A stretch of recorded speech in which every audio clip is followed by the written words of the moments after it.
चला अध्यक्ष महोदय, थोडक्यात संतोष अण्णा गुप्ता नावाचे एक तालुका अध्यक्ष आहे माझ्या मतदारसंघामध्ये.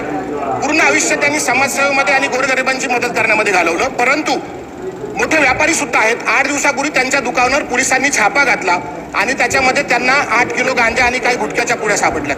अध्यक्ष महोदय, दुर्दैवाने ज्या व्यक्तींनी पूर्ण आयुष्य समाजसेवेमध्ये घालवलं, मोठे व्यापारी आहेत, अशी काही करण्याची त्यांना गरज नाही अध्यक्ष महोदय.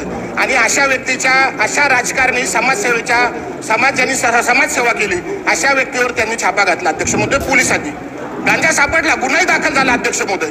गुन्हा दाखल झाल्यानंतर त्यांचं असं म्हणणं आहे की माझ्या दुकानामध्ये बाजाराच्या दिवशी कोणीतरी एक पिशवी ठेवली.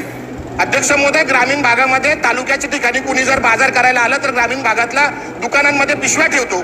अशी कोणीतरी पिशवी ठेवली 8 दिवसापूर्वी आणि ती कोणी घेऊनच गेलं नाही आणि ती पिशवीमध्ये गांजा सापडला अध्यक्ष महोदय. अध्यक्ष महोदय, माझं असं म्हणणं आहे की आज उद्या संतोष अण्णा गुप्तावर झालं, उद्या दुसऱ्या राजकारणावर होईल, परवा तिसऱ्या व्यापाऱ्यावर होईल.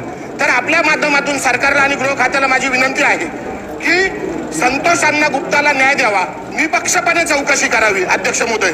आणि अध्यक्ष महोदय शेवटचा अध्यक्ष महोदय, आणि त्यांना ज्या व्यक्तीने ती गांजाची पिशवी ठेवली असेल त्या व्यक्तीला पोलिसांनी शोधावं आणि त्याच्यावर गुन्हा दाखल करावा आणि संतोष अण्णा गुप्ताला न्याय द्यावा अशी गृह खात्याला आणि सरकारला आपल्या माध्यमातून मी विनंती करतो. धन्यवाद अध्यक्ष महोदय. शासनाने याची नोंद घ्यावी. चंद्रकांत दादाजी लिंग.